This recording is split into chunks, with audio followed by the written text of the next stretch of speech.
Hey everyone, this is Jennifer Rice, and today I am with my really good friend Melody. We talk every week, and she actually is in the Rochester, New York, and surrounding areas. Hey Melody, how are you today? I'm good. How are you? Thanks for having me. Thank you. Well, just so everyone knows, where exactly is Rochester, New York?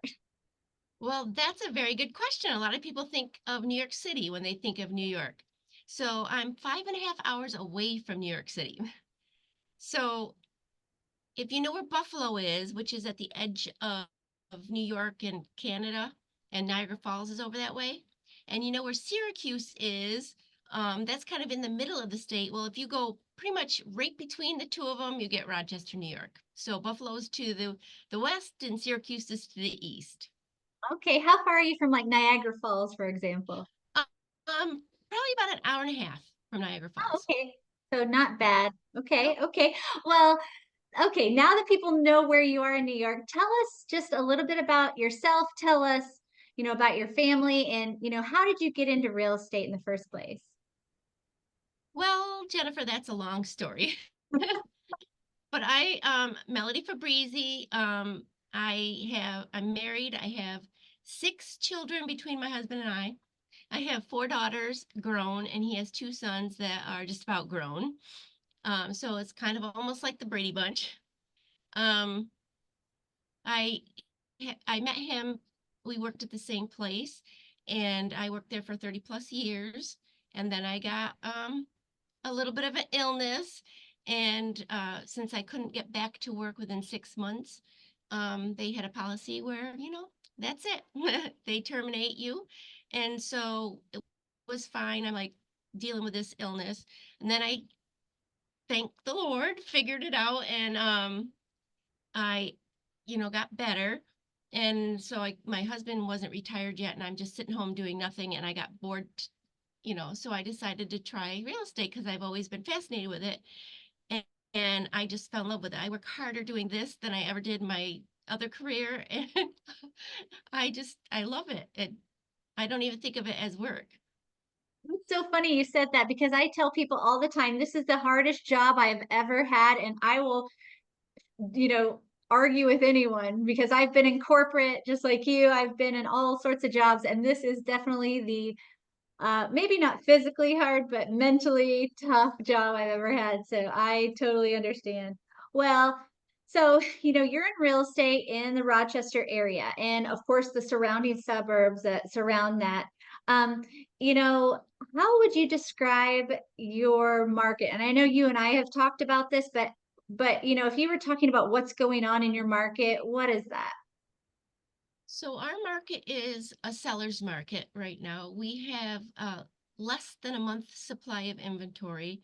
And so there are a lot of buyers and next to no houses. So pretty much every house is getting multiple offers and going well over asking here. So it's a very difficult market to get into as a buyer. A seller, this is the perfect time to sell. But for whatever reason, people are holding on to their houses. And so until, that changes, it's going to be a little bit difficult here. But you do eventually get, you know, a, a house accepted. My clients do eventually get one. It just takes a little bit longer than you would hope. So it's what I would call an interesting market. It's not for Yes, the faint of definitely. heart. Right, definitely. Well, with that being said, what is your median price up there in Rochester? So it's a wide variety of price points. Like within the city, they can be, under 100,000. Some of the suburbs can, go up to 800,000. But the median range in Monroe County is about $240,000. Okay, So, okay. and that's where we have the biggest amount of demand for the houses is right around the 250 price point.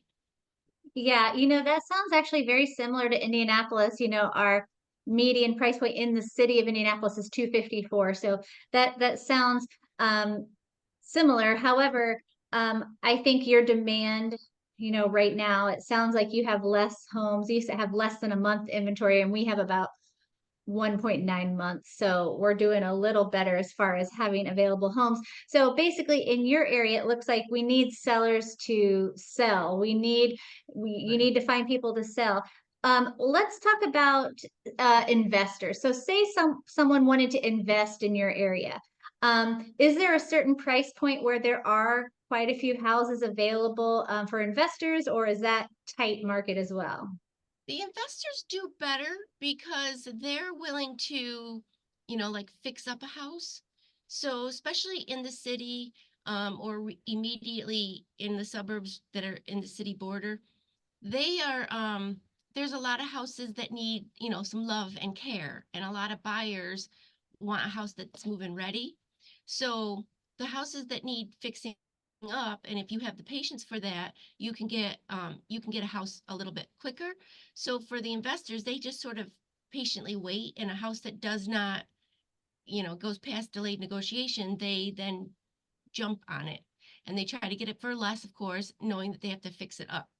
But most of them, that's what they do, so they don't mind. So if it's an investor that's willing to, fix up properties, eh, you can get in pretty reasonably priced. Now, there Okay, are so even people that are selling off their portfolio. So if you need a whole portfolio that's all ready to go, once in a while we find a portfolio type, um, investor who's, retiring or whatever, and they're just getting out all of their houses. So that's a great one to jump on. So there is an opportunity for investors right Definitely. now. And where do where do you hear investors coming from? Are they from out of state? Yes, we've had investors, a lot of California people Mm, for some reason come here. Also New York City, because they're not that far away. And sure. so they can come up here and get the properties for a dime in their minds, because the properties in New York City are ridiculously Of expensive. course. So they come up Yeah. here and they buy it, and they're not too far away to be able to still kind of oversee their investments. But of course, they have their property managers and whatnot. Of course. Well, I mean, that makes a lot of sense. Now, what kind of businesses so Rochester has obviously a lot of businesses, but what type of businesses are people moving to Rochester for jobs? Do you have any industries that people are moving there for? We do. We have some old solid industry that's been here forever, like Bausch and Lomb, Kodak, Xerox. But we're most known now, and most people come here for our colleges and our medical care. So we have the University of Rochester, which is like one of the biggest colleges for medical, dental, nursing. I mean, obviously they have all the different types of careers, but they're really big on that. And then they have hospitals that are associated with it. So the teaching hospital is right here. Okay. Um, we have RIT, which is Rochester Institute of Technology, which it's way up there. It's not quite at MIT, but it's not far below. People come from all over, all over the world, to go to RIT. So we have a lot of people coming for our universities, and there's many more. There's private ones. There's New York State universities. So it's a big college town. Well, and that leads me to ask you another question. So, if you have a big healthcare, system, and you do have colleges, going back to investors, that's a great opportunity for investors to buy homes for, college kids. And also another thing, which they do around here, um, maybe buy some short and medium term rentals for the traveling nurses and things like that.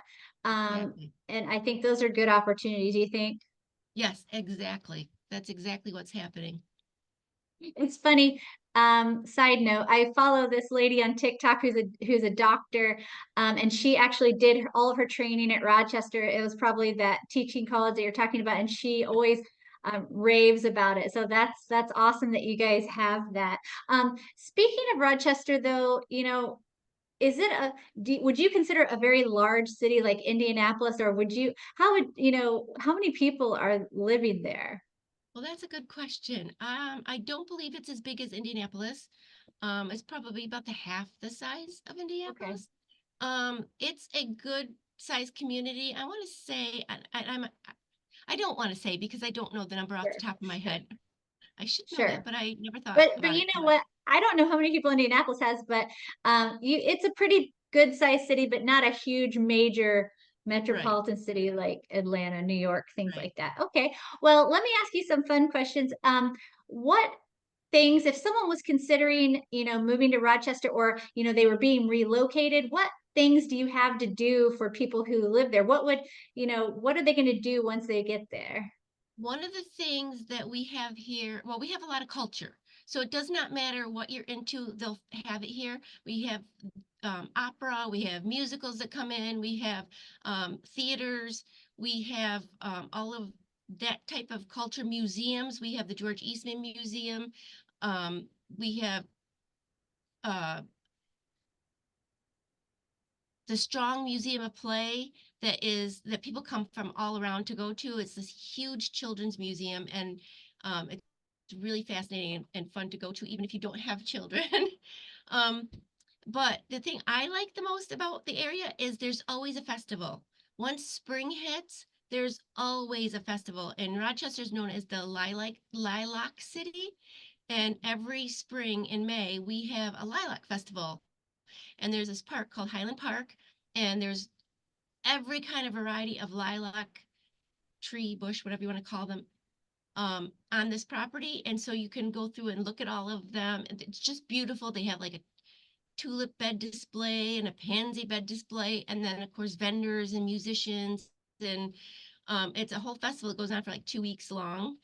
Oh, wow. But then they have arts festivals. There's a lot of art in our area. So they have the Clothesline Festival, and they have canal days. The Erie Canal goes through our region, so they have canal days, and there's this lift bridge that goes up when boats go under, and it's just cute and quaint and fun, and that's a lot of what I do around here. But there's Sure.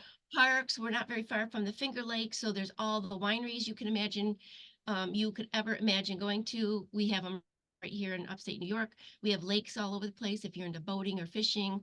Like, there's not an end to the list of things to do in the Rochester area. Okay, so if people are moving there, if they're considering moving there, there's a lot to do, a lot of outdoor activities, festivals, fun things. And I know that because we've talked a lot, we talk every week. I know that you have helped lots of relocation clients move from all over the country to your area. I know you've helped investors. So really, you are the go-to realtor for Rochester. And I'm so happy I was able to talk to you today. We just learned a lot about your area because some people may not know. When they think of New York, like you said, we think of New York City. And so it's really good to talk to someone who's an expert in an area where people might want to consider relocating and, investing. So I'm so glad to talk to you again. Thank you so much for sharing all this, Melody. And I just really appreciate you. Well, thank you so much for having me, Jennifer. I appreciate you too. Thank you. And I'll see you in a few weeks, actually. Yeah, I can't wait. It'll be exciting. Awesome. Thank you. Have a great day. All right, you too. Bye bye.